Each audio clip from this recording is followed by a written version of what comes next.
Wena Nigui Yamzut Barka. Tu as compris? Non. Voilà, je vous ai salué dans le nom de notre Seigneur en Moussi. Parce qu'il y a de ça à peu près 3 semaines, un mois, je ne sais plus, je ne vois plus trop le temps passer. J'ai été au Burkina Faso et c'était les centenaires des Assemblées de Dieu du Burkina Faso. À cette occasion, nous étions invités par le président de la République qui était au culte. Vous avez bien entendu, le président de la République, le Premier ministre et une grosse partie des ministres étaient au culte. Et à cette occasion, au nom du président de la République, l'action missionnaire a été honorée de la plus haute distinction qui soit, chevalier de l'ordre de l'Étalon, à titre exceptionnel. Voilà, c'était une... Alors les frères m'ont demandé de prêcher, j'ai prêché, il y a aussi les conditions sanitaires comme chez nous, donc l'audience était réduite, il n'y avait que 5000 personnes. Et le Seigneur m'a mis à cœur un sujet que je vais partager avec vous, et vous allez comprendre pourquoi il est important. Tout à l'heure, j'y reviendrai. Voilà, pourquoi le président de la République était au culte? Parce qu'il y a de ça 100 ans en arrière, des missionnaires sont partis des États-Unis, sont allés en Haute-Volta, à l'époque ça s'appelait la Haute-Volta. Il n'y avait rien, ils sont allés prêcher l'Évangile. Et puis, dans les années 57, si ma mémoire est bonne, il y a un missionnaire français,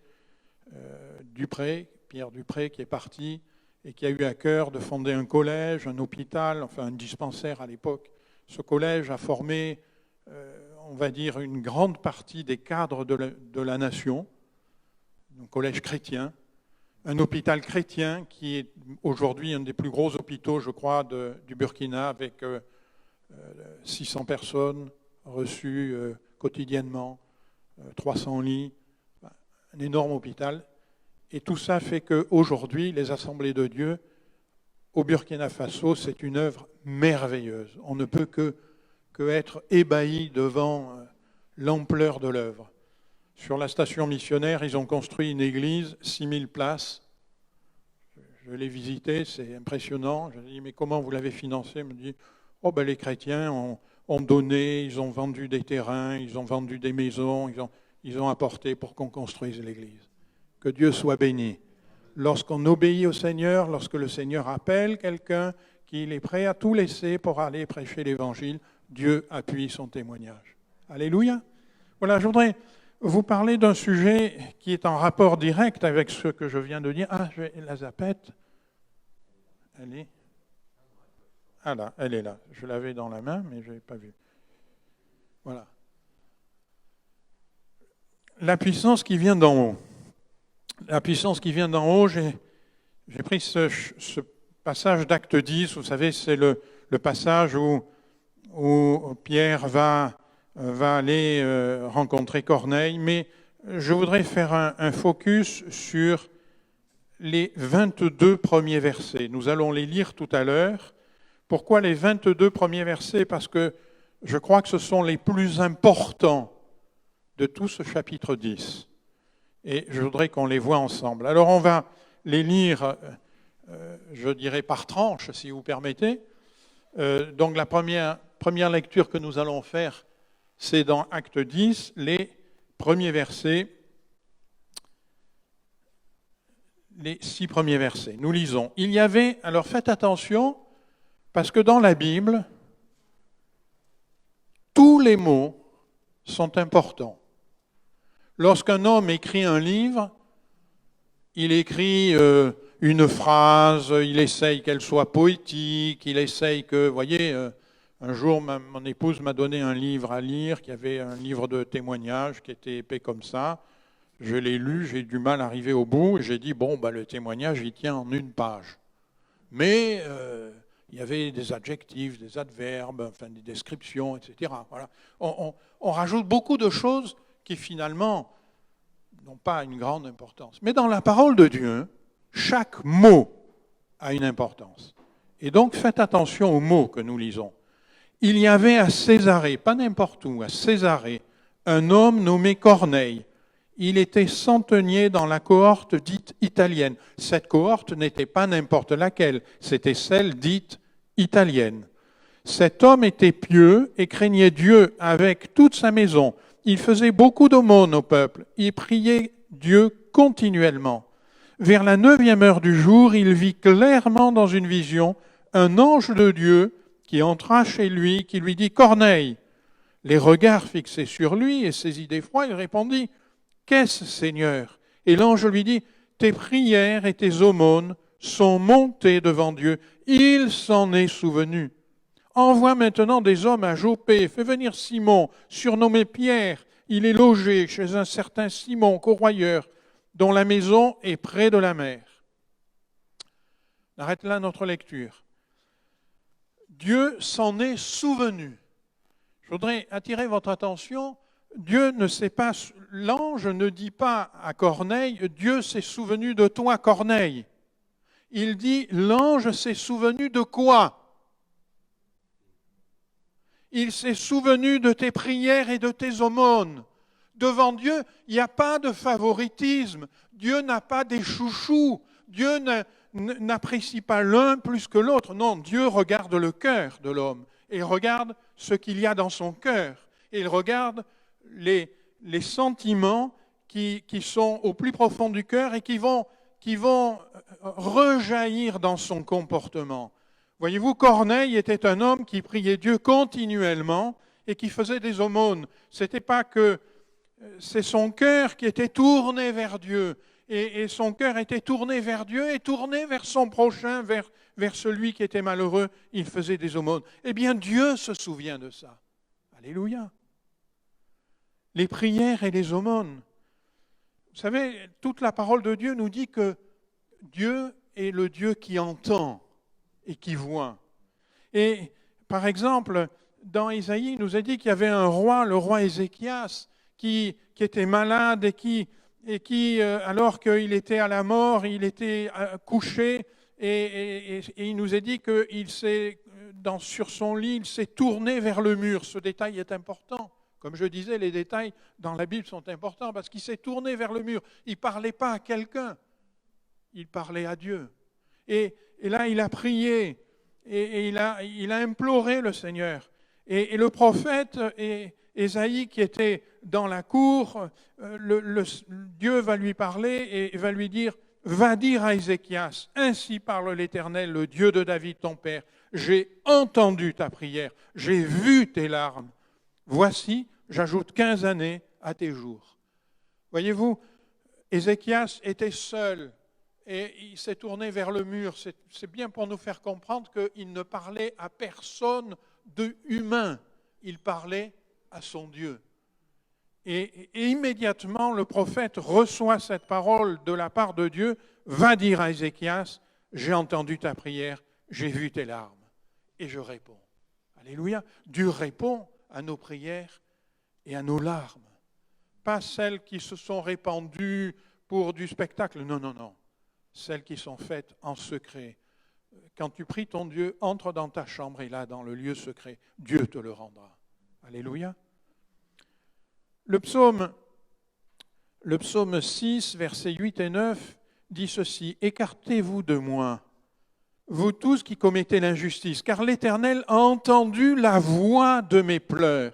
L'Éternel a entendu mes supplications. L'Éternel accueille ma prière. » Elle est belle, cette expression. L'Éternel a entendu la voix de mes pleurs. Je voudrais dire peut-être à quelqu'un, mon frère, ma sœur, lorsque tu es dans un moment de souffrance, lorsque tu es dans un moment de grande détresse et que tu pleures devant Dieu, ce n'est pas la peine de parler. Il entend la voix des pleurs. Il sait la souffrance, il connaît la difficulté. Et il est celui qui dit, j'ai entendu et je vais intervenir dans ta vie. Voyez-vous, Corneille était un homme qui priait Dieu continuellement. Il faisait des aumônes, il était tourné vers Dieu. Et sa prière, pourtant Corneille, il était centenier dans la cohorte dite italienne. il était à Césarée. Mais Dieu l'a entendu, a entendu ses prières. Et l'ange va dire à Corneille comment faire. Il va lui dire, voilà, tu vas aller chercher Pierre, qui est Simon, qui est surnommé Pierre.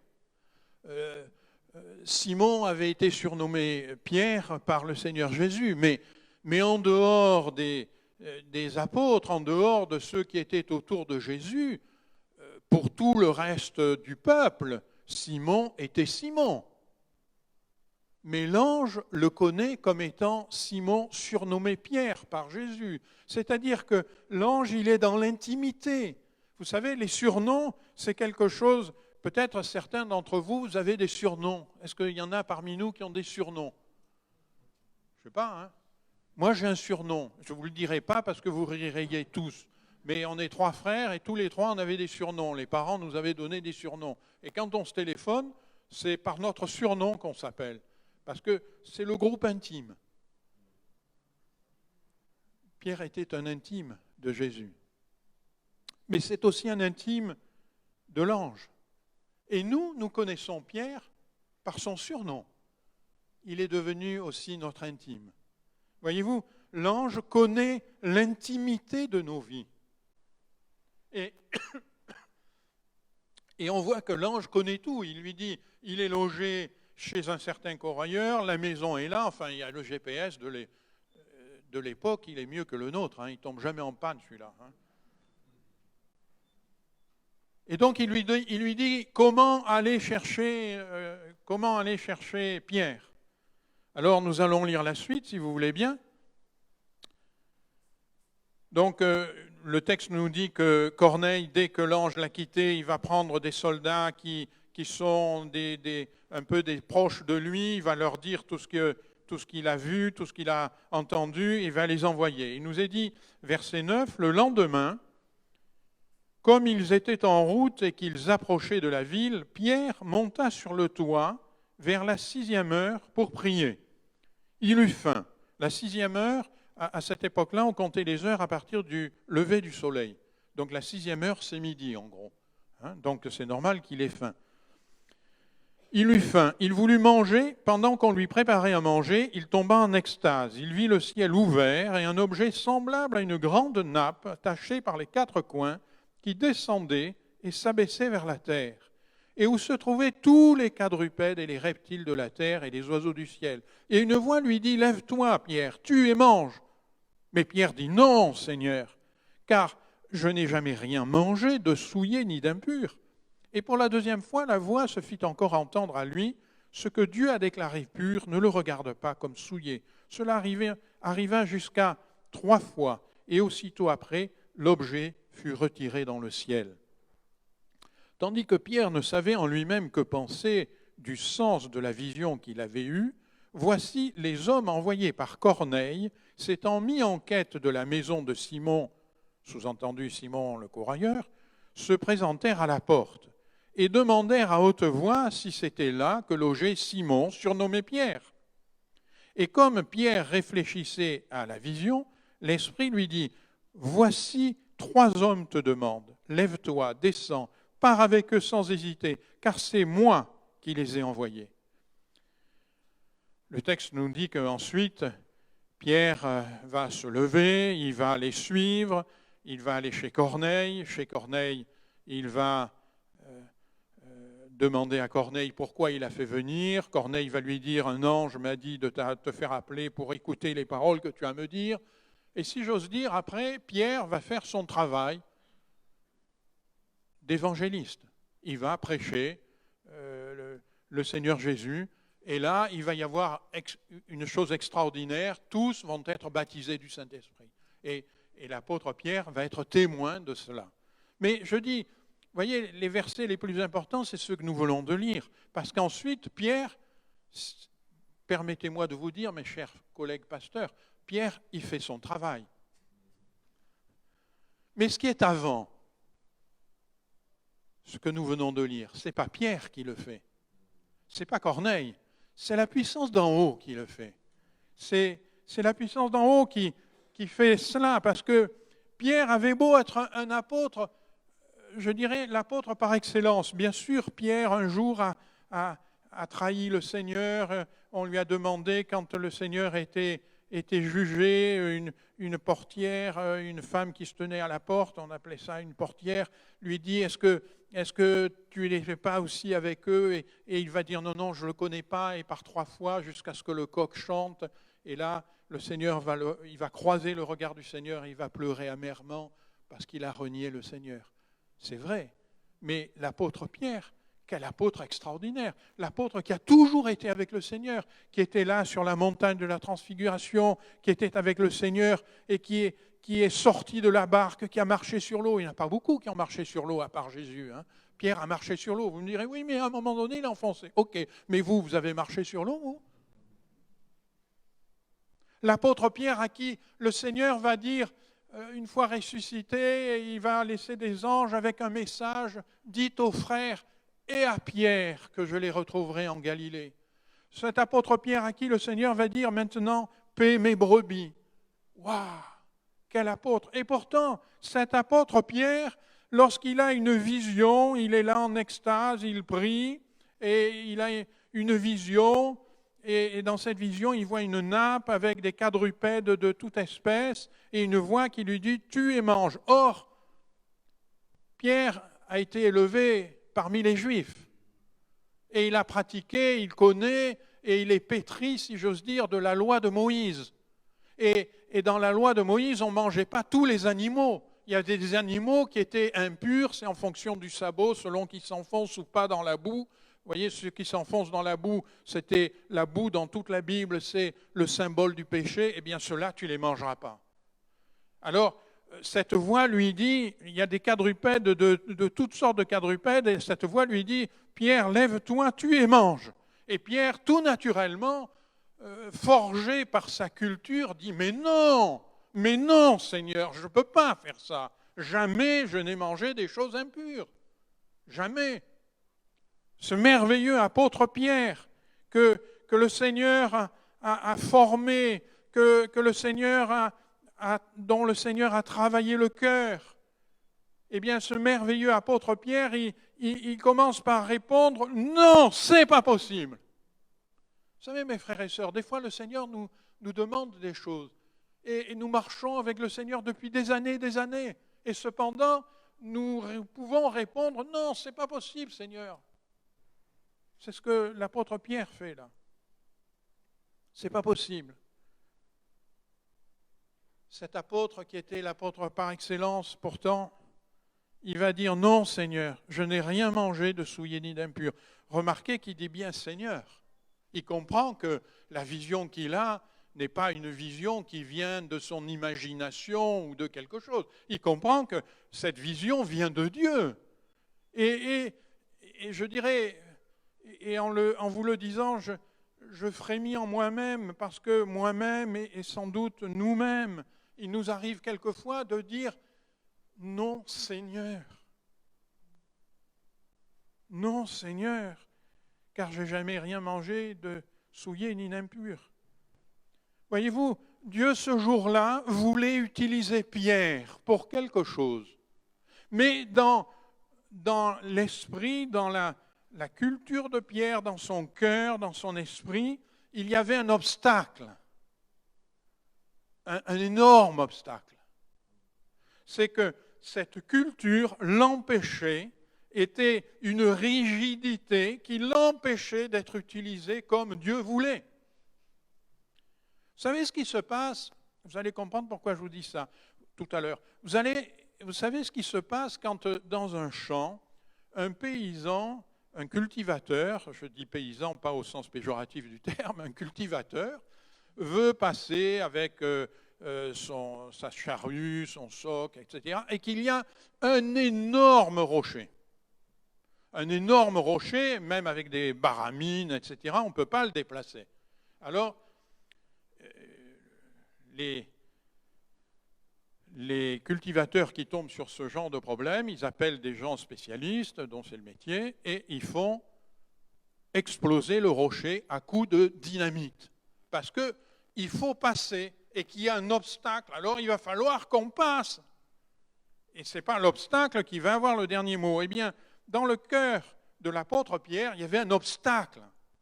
Comment Dieu pouvait faire pour utiliser Pierre si cet obstacle restait dans le cœur de l'apôtre? Comment pouvait-il envoyer Pierre chez Corneille? Comment Pierre aurait pu aller chez Corneille?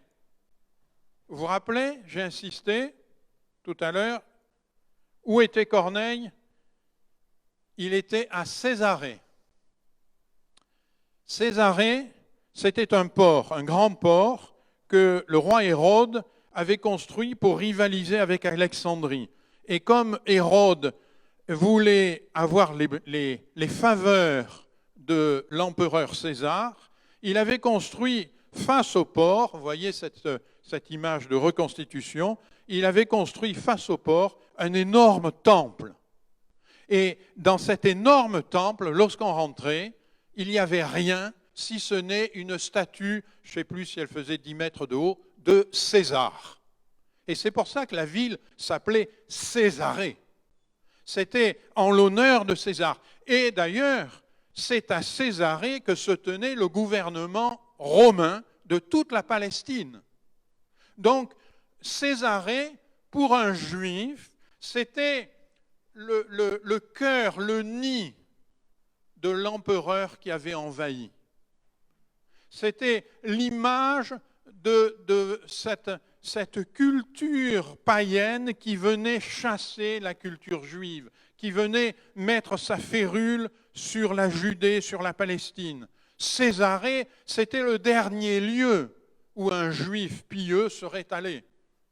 Et en plus, non seulement Corneille était à Césarée, mais en plus, il était centenier, c'est-à-dire qu'il avait la responsabilité de 100 soldats, et dans la cohorte dite italienne.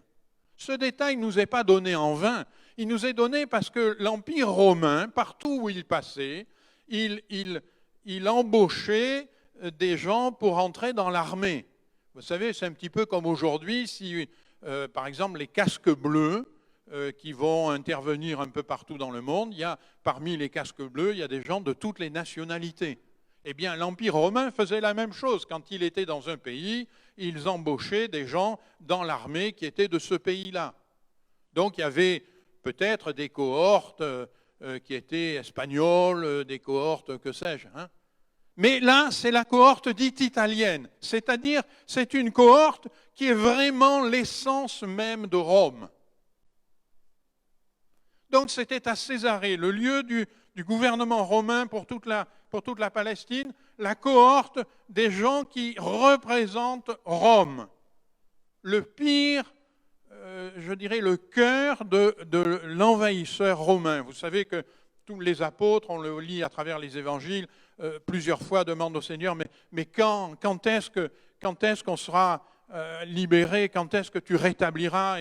Et on lit dans l'Évangile que tout le peuple, avec une hâte, c'est que l'envahisseur romain s'en aille. Vous savez, les envahisseurs, ils sont pas très aimés, surtout lorsqu'ils sont en train de détruire toute la culture. Donc, il faut bien comprendre, Pierre était aux antipodes d'aller à Césarée, de trouver un homme qu'il ignorait, parce que personne ne connaissait, en tout cas Pierre ne connaissait pas Corneille, et en plus il était à Césarée, et en plus il était dans la cohorte dite italienne, mais jamais il y serait allé. C'était impossible. Et comment faire pour enlever son aveuglement?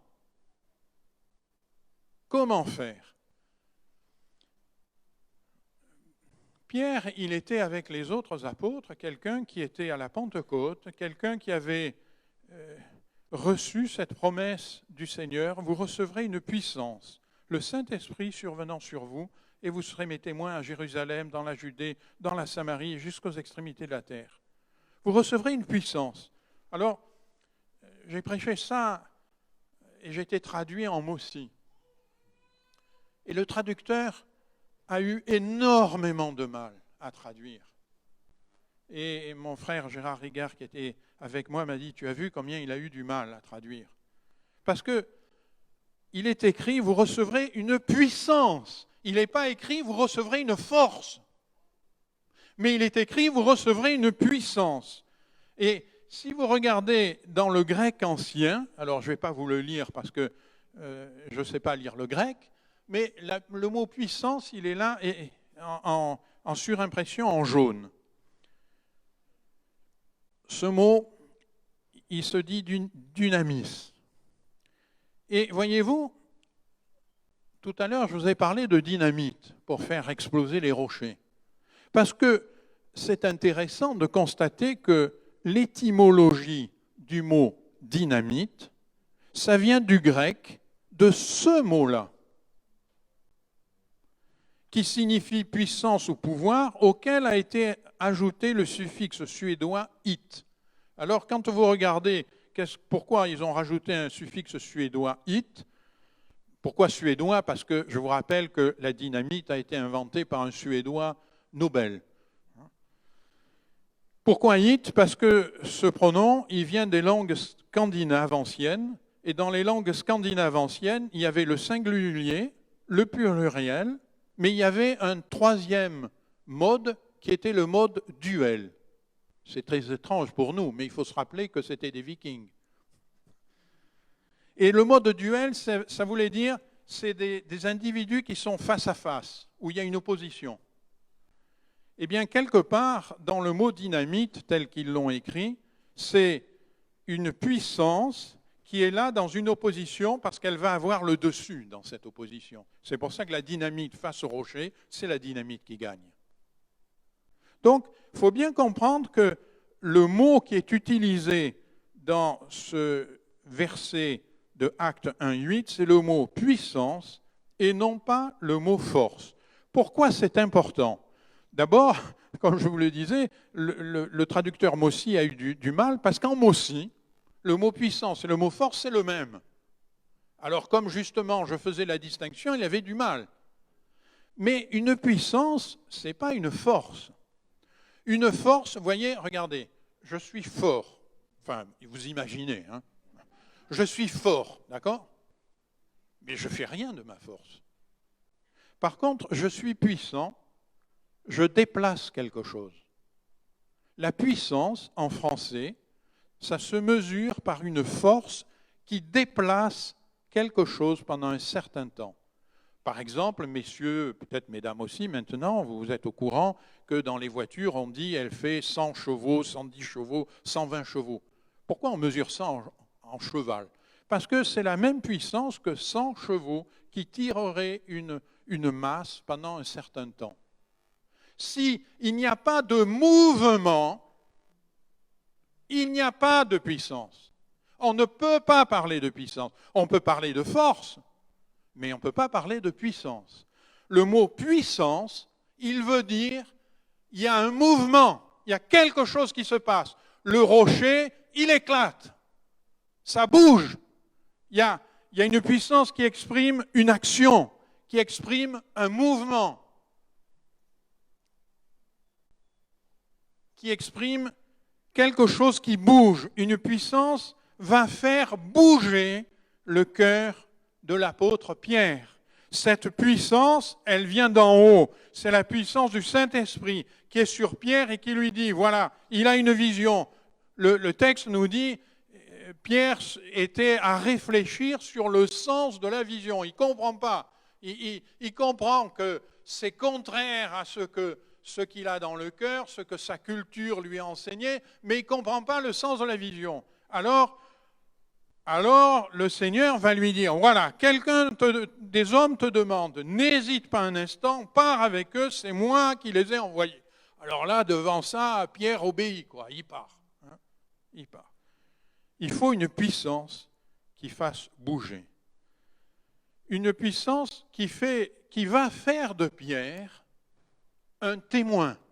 Pourquoi je dis elle va faire de Pierre un témoin? Parce que Pierre va aller et va se rendre compte que ce Corneille et tous ceux qui sont autour de lui, Dieu les aime. Et non seulement Dieu les aime, mais Dieu veut les sauver. Et non seulement Dieu veut les sauver, mais Dieu veut les remplir de son esprit.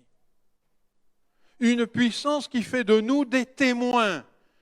Je voudrais vous dire que je vous dis des choses très simples ce matin, mais témoin, ça veut dire qui a vu de ses yeux et qui a entendu. Maintenant, souvent, nous confondons témoin et témoignage.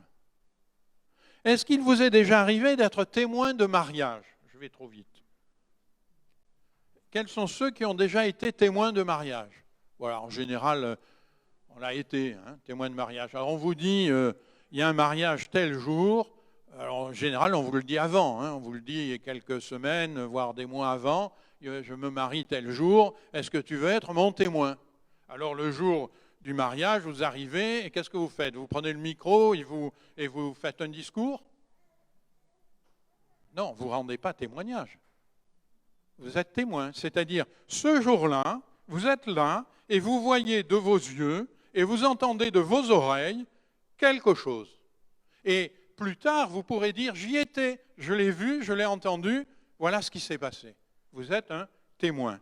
Eh bien, Pierre, ce jour-là, va être témoin de quelque chose d'extraordinaire. Le Saint-Esprit qui va venir sur des païens. Et voyez-vous, ce texte est fondamental parce que le Saint-Esprit va s'étendre ensuite sur des païens, sur nous-mêmes aujourd'hui. Et lorsque Pierre va voir cela, voyez, il témoigne. Il va dire, il nous a dit que Pierre, ouvrant la bouche, dit « En vérité, je reconnais que Dieu ne fait point de favoritisme, mais qu'en toute nation, celui qui le craint, qui pratique la justice, lui est agréable. » C'est-à-dire que Pierre va dire « Mais oui, là, je suis là, ce que je vois, ce que vous voyez, ce que vous entendez, c'est Dieu qui le fait. » Vous comprenez la différence qu'il y a entre être témoin et témoigner? Vous serez des témoins, c'est-à-dire vous verrez ce que Dieu va faire. Et vous serez à l'endroit pour dire, oui, c'est bien Dieu qui le fait. Vous serez des témoins.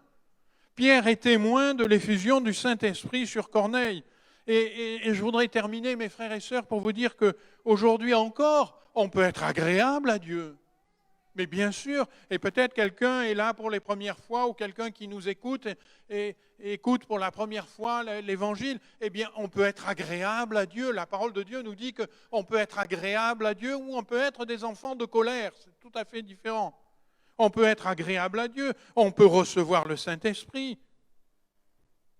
Aujourd'hui encore, on peut être agréable à Dieu. Et voyez-vous, la parole de Dieu est très claire là-dessus. Elle nous dit que le Seigneur du ciel se penche sur les êtres humains pour voir s'il y a quelqu'un qui ait du bon sens, qui cherche Dieu. Voyez-vous, Corneille cherchait Dieu. Il ne connaissait pas bien Dieu. Le texte nous dit dans Actes que c'est par les paroles que l'apôtre Pierre lui a dites qu'il sera sauvé. Donc avant, il ne l'était pas, il ne connaissait pas bien Dieu. Mais il avait dans le cœur de chercher Dieu, il priait Dieu.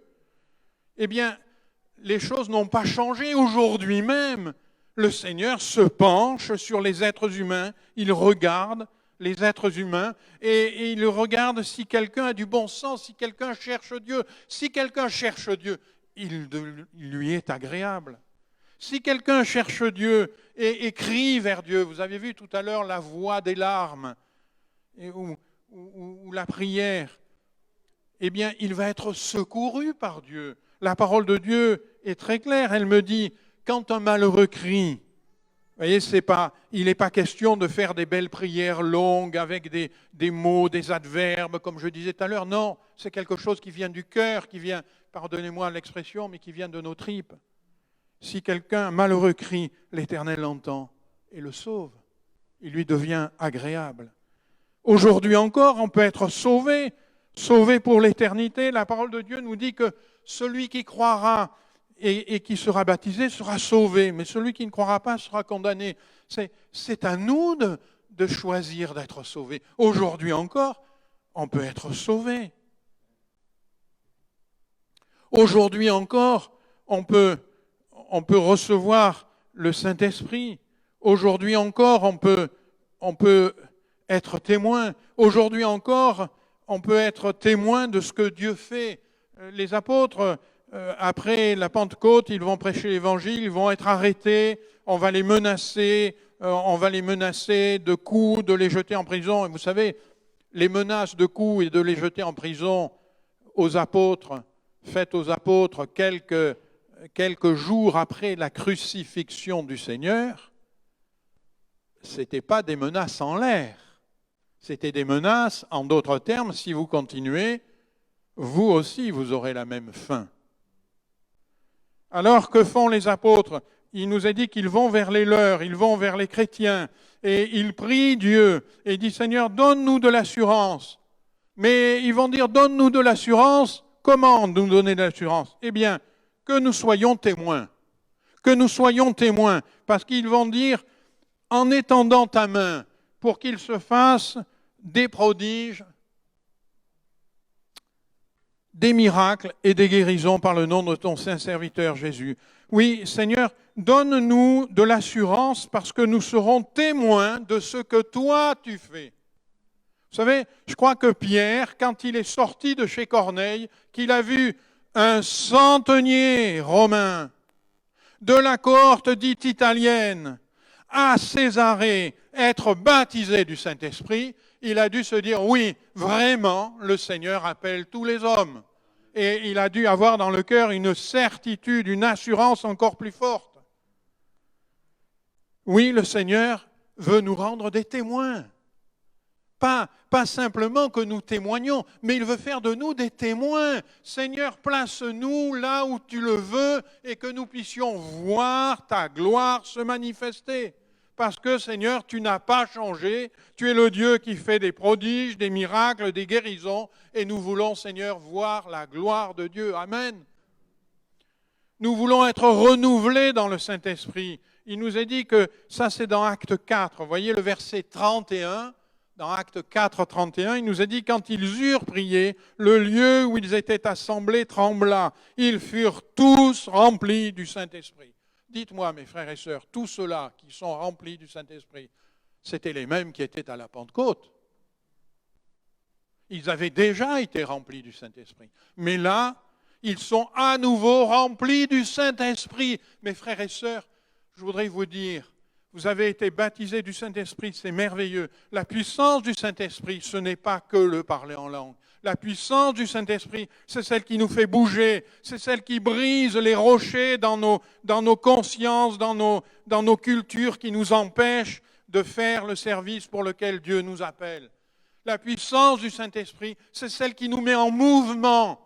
La puissance du Saint-Esprit, c'est celle qui accomplit les plans de Dieu. C'est la puissance du Saint-Esprit, c'est celle qui nous met à l'endroit où Dieu veut et nous voyons sa gloire se manifester et nous devenons des témoins.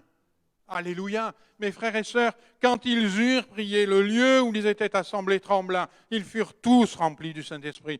Il n'y a pas d'obligation à ce que le lieu tremble pour être rempli du Saint-Esprit. Je voudrais vous proposer que nous terminions ce culte en nous levant à notre place peut-être et en disant, Seigneur, nous avons besoin d'être à nouveau remplis du Saint-Esprit, d'être à nouveau, Seigneur, recevoir cette puissance dans nos vies, cette puissance qui va bouger les choses dans nos vies, qui va faire éclater les roches qui empêchent de passer, qui va, Seigneur, ouvrir un chemin nouveau. Nous voulons être remplis de cette puissance du Saint-Esprit qui nous donne d'être là où toi tu veux, qui nous donne de voir ta gloire, de voir les miracles de Dieu et de pouvoir dire, oui, c'est Dieu qui a fait ces choses.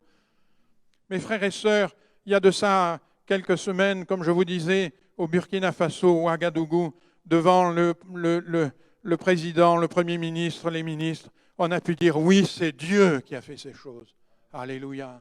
Et ce matin, on voudrait ensemble se tenir devant Dieu et dire, Seigneur, nous avons besoin d'être renouvelés dans la puissance du Saint-Esprit, d'être à nouveau tous remplis du Saint-Esprit, de cette puissance, Seigneur, qui ne nous conduit pas simplement et uniquement à parler en langue, mais qui est une puissance qui bouleverse nos êtres, qui bouleverse notre culture, qui nous donne de voir différemment, de voir comme toi tu vois. Seigneur, nous avons besoin de cette puissance sur nos vies. Et ce matin, je voudrais te dire avec mes frères et mes sœurs, renouvelle en nous la puissance de ton esprit. Remplis-nous à nouveau du Saint-Esprit. Et Seigneur, donne-nous d'être là où tu veux et à accomplir ton œuvre pour que nous devenions des témoins de la gloire de Dieu, de ce que toi tu fais. Seigneur, c'est pas de nous que nous voulons témoigner, mais c'est de ce que toi tu fais. Seigneur, je te prie, étends ta main ce matin et renouvelle la puissance de ton esprit. Peut-être on peut prendre quelques minutes et on peut se tenir devant Dieu. On ne va pas s'approcher par cause des gestes barrières, mais peut-être l'un ou l'autre voudra lever sa main devant Dieu comme Corneille qui priait continuellement Dieu. Eh bien nous voulons nous tourner vers Dieu et dire Seigneur notre Dieu, nous comprenons que tu as envoyé une puissance, ce n'est pas une force, c'est une puissance pour nous mettre en mouvement, pour faire de nous, Seigneur, des acteurs de ton plan. Seigneur, oui, renouvelle en nous cette puissance. Renouvelle en nous, Seigneur, cette puissance qui vient d'en haut. Renouvelle en nous, Seigneur, que nous devenions des instruments agiles entre tes mains pour être là où tu veux, quand tu veux, et que nous puissions voir la gloire de Dieu et ainsi devenir des témoins. Seigneur, je te prie pour nous tous, au nom de ton Fils Jésus-Christ. Merci Seigneur, que ton nom soit béni. Amen. Alléluia. Alléluia. Merci Seigneur. Alléluia. Voilà, je laisse notre pasteur terminer ces moments. J'ai le micro. Alléluia. Amen. Amen. Barkuenam, Wusogo, ça veut dire merci Seigneur, en moré. Et oui, parce que je suis en quelque sorte un peu le fruit de cette mission dont M. Zolesio a parlé tout à l'heure, hein, franco-burkinabé. C'est de là que l'évangile a été envoyé au Burkina Faso. Et ensuite, mon grand-père s'est converti, il est devenu pasteur, mes parents se sont convertis. Et aujourd'hui, je dis Barkuenam. Ça veut dire merci Seigneur. Vous voulez bien terminer en le disant ? Vous allez me faire plaisir là. Barkuenam, en moré, c'est mieux. Allez-y, j'écoute. Ah, vous êtes formidable. Gloire à Dieu.